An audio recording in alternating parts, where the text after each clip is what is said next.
This is a time where the United States needs leadership. We should send a clear message to our allies in Israel. We are with you. We stand with you. We've got to stand by Israel and their right to defend themselves, and a forceful response with overwhelming force is the only way to ensure that this never happens again.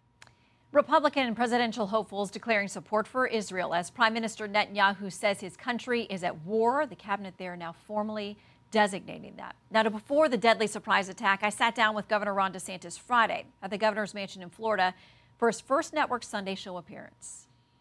Governor, thank you for having us here at the mansion, which is a beautiful place. It's your home. It's an office. It's kind of a dual purpose for your young family. And you have roots in Tallahassee, so welcome. I do. Thank you. It's good to be home. Let's start. We'll talk about Florida, but let's start first where you've served before in Washington, where the House is in a bit of disarray. You were a House member who was one of the co-founders of the Freedom Caucus. Could you have foreseen a scenario where we are now, where conservatives in the House have ousted a Republican speaker, and there are serious divides within the party? How would you heal them?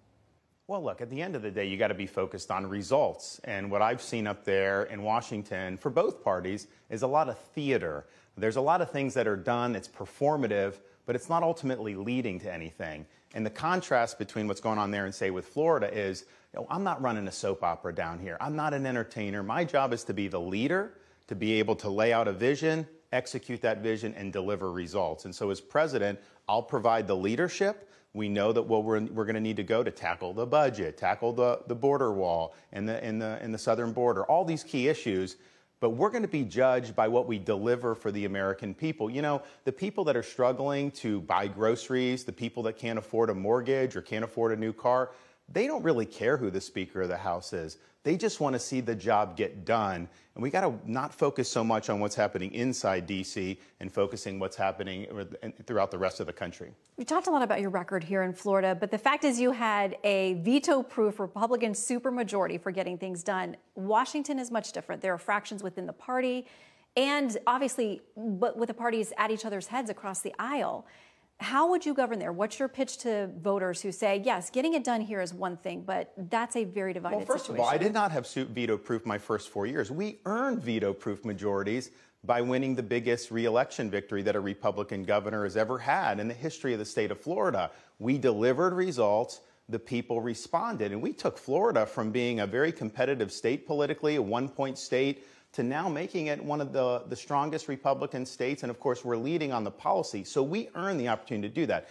The first 4 years, we didn't necessarily have that. So how is it about? It's not about me. It's not about personalities of the legislative leadership. It's a bottom-up approach. Your vision resonates with the people, and then the people tell the representatives, get in line. President Reagan did not have a Republican House at all when he came in.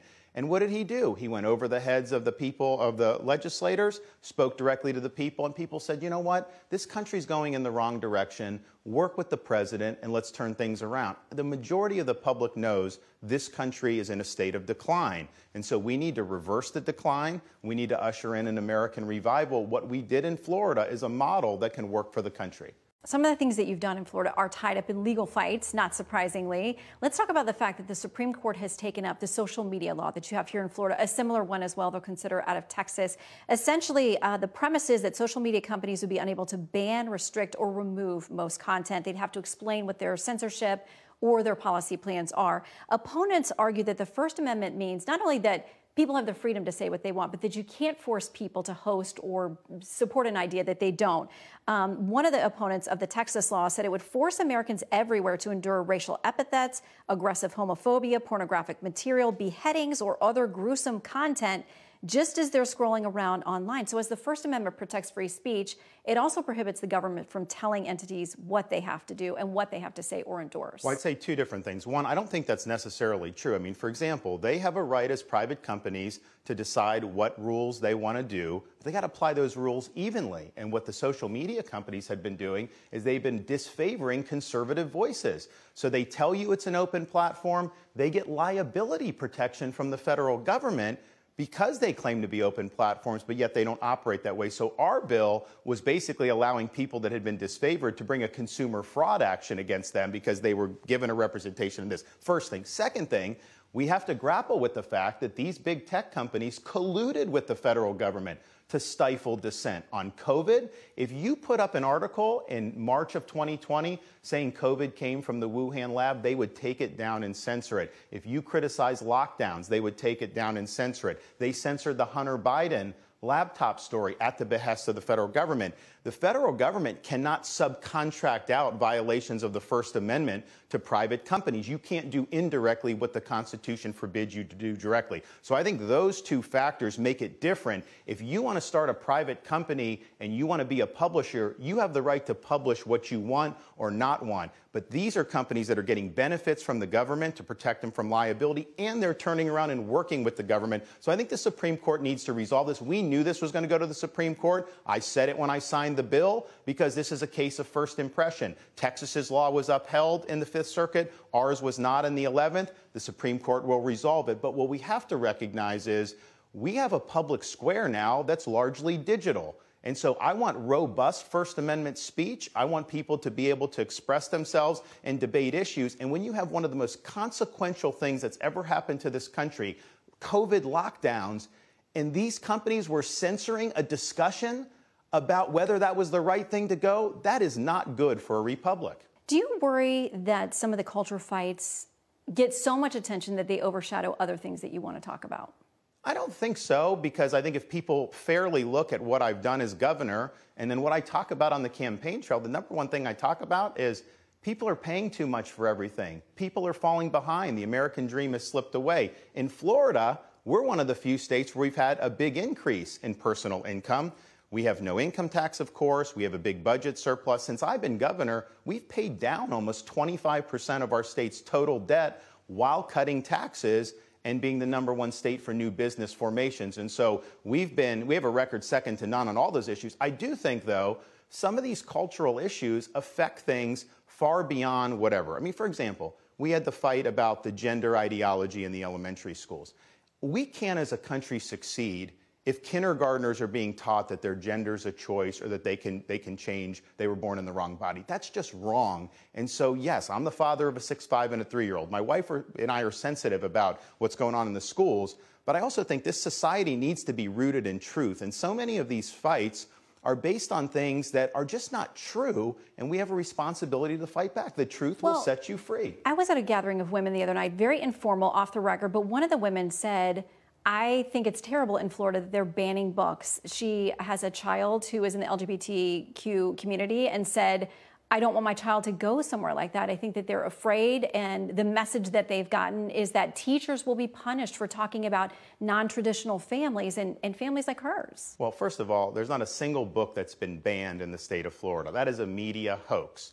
To take a book out of a 4th grade classroom that's pornographic because it's not appropriate for kids of that age, it's not banning the book. You're free to do that as an adult if that's what you want to do. But banned from certain classrooms and age groups. Well, but you have to make decisions about what's appropriate for curriculum. We would have never said, even 10, 15 years ago, that it was appropriate to have X-rated material. Some of these books are X-rated. In fact, I did a press conference to expose this, and we said it was exposing the book ban hoax. I played images on a screen of the books that the parents objected to. The local news cut their feed. They said it was too graphic to air on TV. Well, if it's too graphic for the 6 o'clock news, how is it okay for a 6th grader? It's not. And then the other thing is about what teachers can say or not. Look, a teacher should not be instructing a 2nd grader that their gender is a choice. There are not a lot of parents in this country that want to send their kid to 2nd grade and have that. They need to be focusing on math, they need to focus on reading, they need to be focused on science. So I think what we're doing is really vindicating what education should be. It should not be a hobby horse for the school systems to impose an agenda on the kids. It should be about preparing them for life. I wanted to talk to you about a piece in the Washington Post did a deep dive on you and your wife, the first family. And they said this: he wields fear like a currency in Tallahassee. The city is small. I grew up here. I went to law school not far from here. It is a small town in that people know each other's business and they do talk. Do you think people are afraid of you? Do you want them to be afraid of you as the governor? Well, I mean, I think a lot of that's just rhetorical flourish, but I think we've been very successful because when I say I'm going to do something, people know I'm going to do it. I don't bluff. I don't mess around. I follow through and I find a way to get things done. And so I think people just respect that. I think they also know that I've had the people on my side on all these big fights.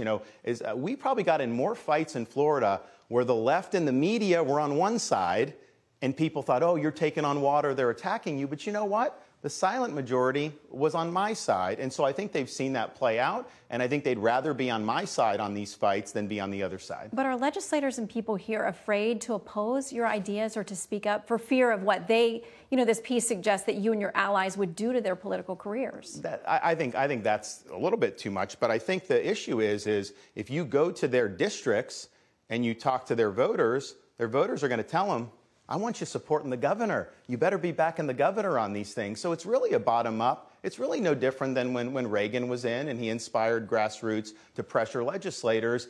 Our voters here trust me to do the right thing. And if I set out a course, they want to see the legislature follow. I'm Steve Doocy. I'm Brian Kilmeade. And I'm Ainsley Earhart. And click here to subscribe to the Fox News YouTube page to catch our hottest interviews and most compelling analysis.